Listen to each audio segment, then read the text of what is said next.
양의원에게 문재인 대통령은 어떤 존재입니까? 네. 질문을 하시더라고요. 네. 궁금하네요. 그게 궁금한 게 아니고 문재인 대통령께 제가 어떤 존재인지가 궁금합니다.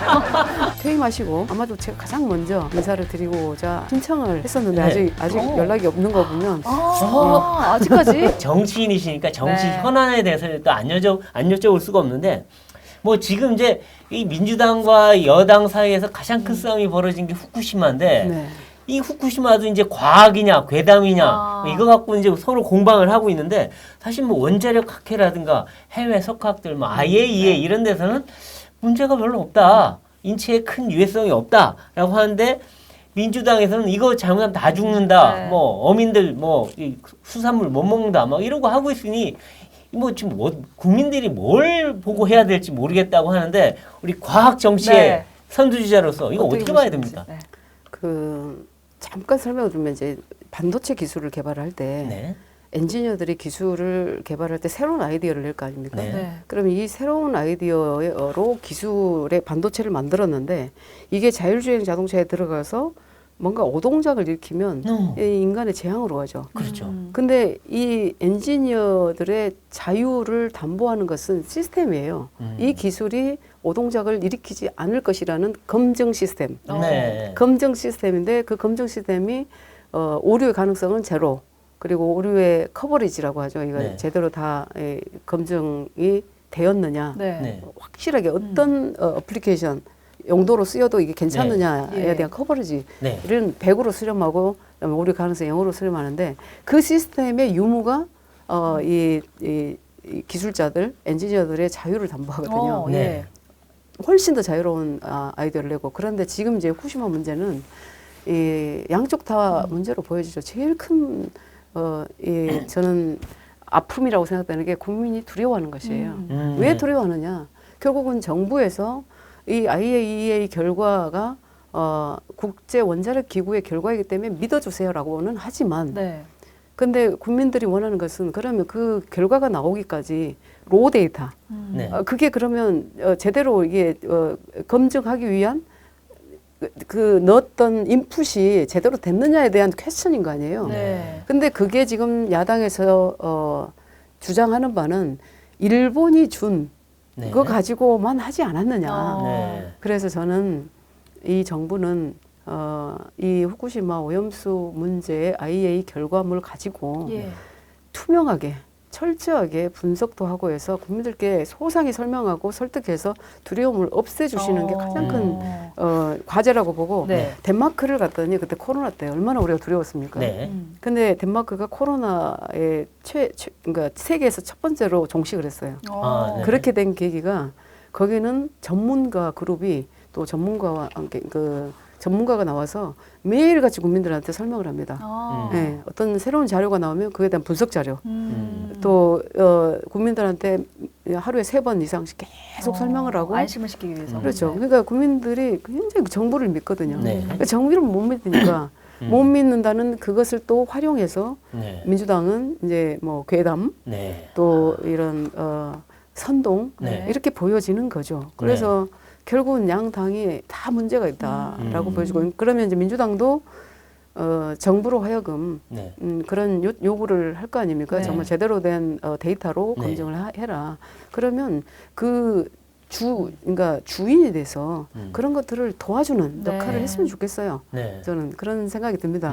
그래서 국민들께서 정말 안심하고 이 생활을 영위할 수 있도록 네. 해드리는 것이 목표이기 예. 때문에 저는 과학기술의 삶의 궤적을 30년 이상 네. 가지고 있는 저희 한국의 희망에서는 네. 철저하게 국제사회 공조도 하고 네.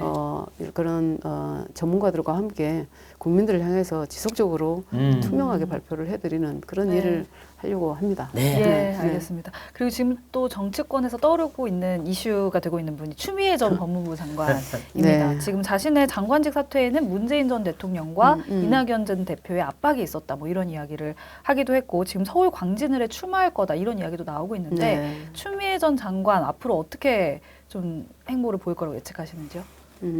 2016년도에 제가 원외에서 최고위원을 이제 선출직으로 당선이 됐습니다. 네, 네. 기억하시죠? 네. 그때 이제 대표가 이제 네. 추미애 대표님이었는데 이제 지금까지 이렇게 쭉 뵈면 다소 즉흥적이시지 않나 이제 그렇죠. 메시지가 네. 이제 그래서 좀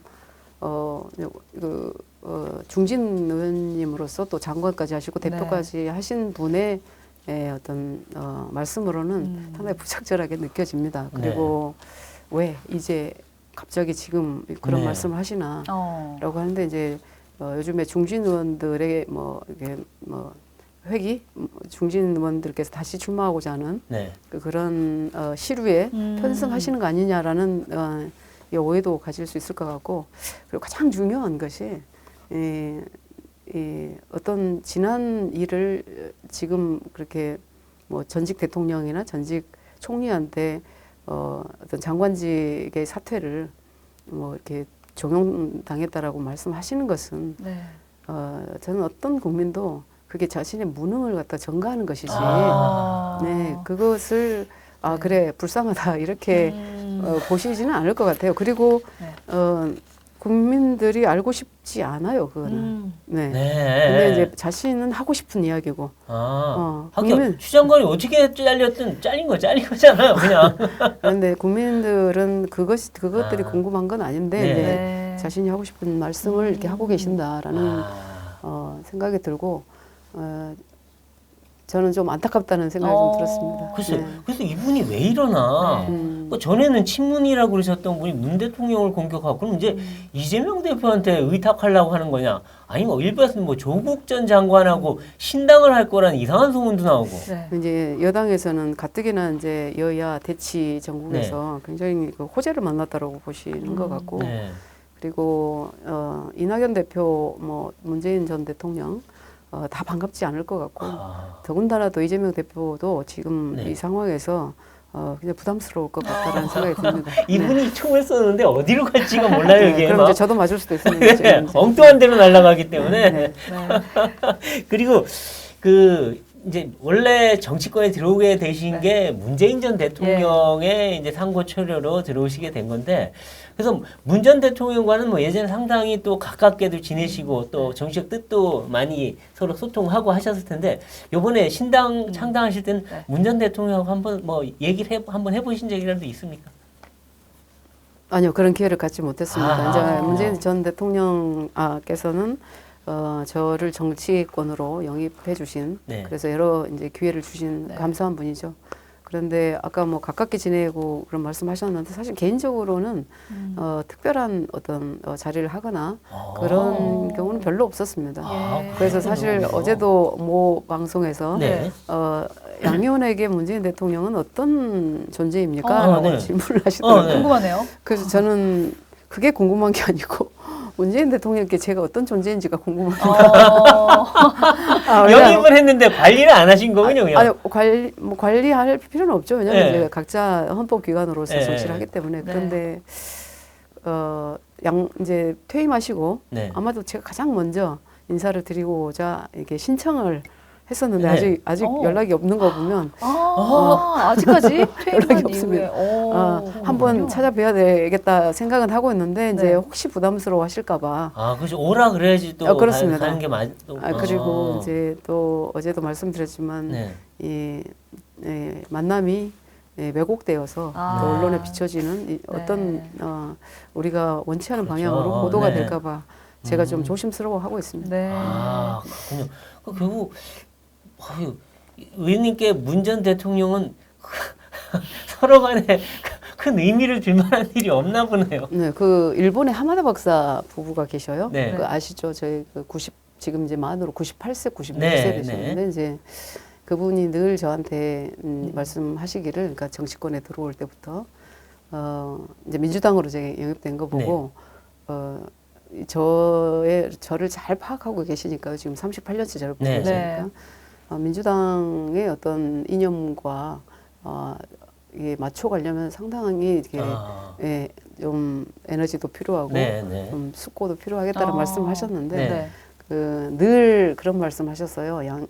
향자의 세력으로 대한민국 정치를 주도할 수 있는 그런 정당을 만드는 게 좋겠다라는 이제 조언을 상당히 오래 전부터 네. 해주셨는데 이제 그때 약간의 제가 좀 전 대통령님을 디스를 하는 결과로 보일지 모르겠으나 문재인 대통령은 이 감성으로 정치를 하시는 분이다. 네. 이성보다는 네. 네, 그런 부분이 과학기술을 다뤘던 네. 또 글로벌 기업에서 있었던 네. 저의 시각으로는 상당히 어려움으로 다가올 수 있다라는 말씀을 좀 해주셨었고요. 네.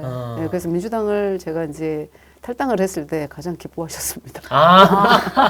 그리고 그러셨군요. 더 기뻐하는 상황이 지금 이제 이제 창당 창당을 하니까. 하고 제가 창당에 대한 계획도 말씀드리고 또 창당 발기인 대회하고 또 그런 말씀도 드리느라고 이제 전화를 드렸더니 너무나 오메데또 고자이마스. 그렇군요. 네, 야. 근데 이제 이왕 민주당 얘기가 나왔는데 네. 뭐 이낙연 대표가 돌아오고 그래서 문재인 전 대통령도 만나고 뭐 노무현 네. 전 대통령 묘역도 가고 하면서 이제 이재명 대표랑 만나나 했더니 전혀 소식이 강간무소식이에요. 근데 뭐 백지장도 맞들면 낫다는 말도 있지만 잘못 맞들면 찢어지잖아요. 잘 맞들까요? 찢어질까요? 지지층이 너무 이렇게 같은 민주당 안에서도 네. 지지층의 괴리가 너무 큰 것 그쵸. 같습니다. 그래서 양쪽에서 바라보는 시각이 너무 다르기 때문에 네. 굉장히 조심스러울 것 네. 같습니다. 네. 그래서 그게 백지장이 될지 뭐 두꺼운 어떤 천이 될지 네. 잘 모르겠습니다만. 예. 네. 그러니까 이제 이런 상황에서 이상민 의원 같은 경우에는 뜻이 다른데 어떻게 한 지붕 아래에 있을 수 있겠느냐. 유쾌한 결벌도 각오해야 된다라면서 뭔가 이제 분당의 가능성을 시사하는 듯한 말을 했거든요. 예. 민주당 분당 가능성은 얼마나 있다고 보십니까?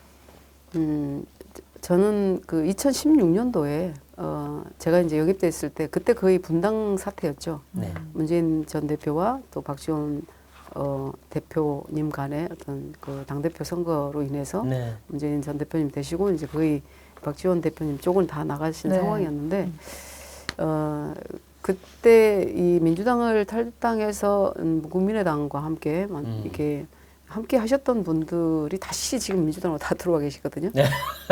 네, 그래서 박지원 대표님도 양향자 검토해서 뭐 창당하려면 나 창당 전문가에 나한테 뭐 조언을 받아라 뭐 그런 말씀도 어디서 하셨던데 네. 저는 분당은 쉽지 않을 거라고는 생각이 듭니다만 근데 그러면 그럴수록 내년 총선까지의 길은 완전히 가시밭길을 넘어서 네 완전히 이 수렁이 될 거라고 봅니다. 그렇죠. 깊은 수렁으로 네. 빠져들 것 같습니다. 네. 그렇군요. 네. 네.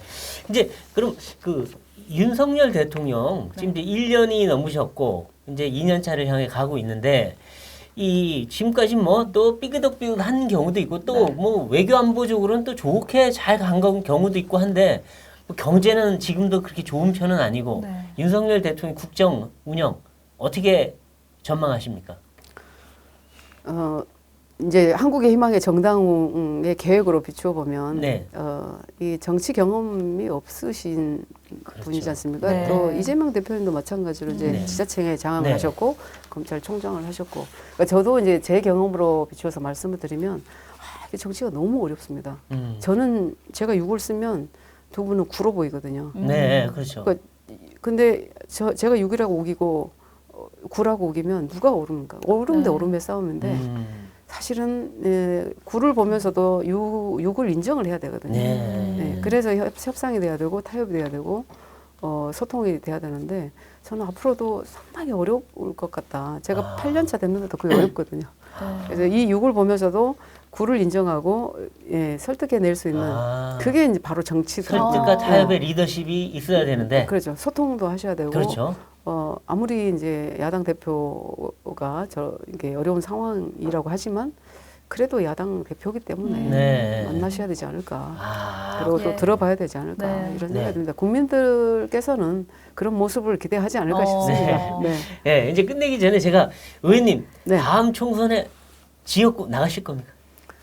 지금 이제 개인이 아니고 제가 무소속이었을 때는 그냥 헌법기관으로서 양향자였지만 지금은 이제 한국의 희망의 당원으로서 네. 이제 모든 일을 함께 결정을 해야 되는 상황이기 네. 때문에 저는 저의 어떤 당선을 목표로 출마하는 것이 아닌 예. 한국의 희망의 어떤 정당의 어떤 방향 네. 네, 그리고 제대로 아까 말씀드렸던 그런 가치와 비전이 실현되는데 가장 바른 방향으로 네. 저의 쓰임이 있다면 네. 저는 당의 어떤 그런 결정에 따르겠습니다. 아, 네. 그럼 총선에 내년 총선에 우리 한국의 희망이 그래도 몇 프로 정도 지지를 얻고 또 몇 석 정도는 얻을 수 있다 전망하십니까? 저희는 늘 뭐 제3당 삼지대가 나오면 뭐 무당층을 겨냥해서 뭐 창당이 되는 거 네. 아니냐?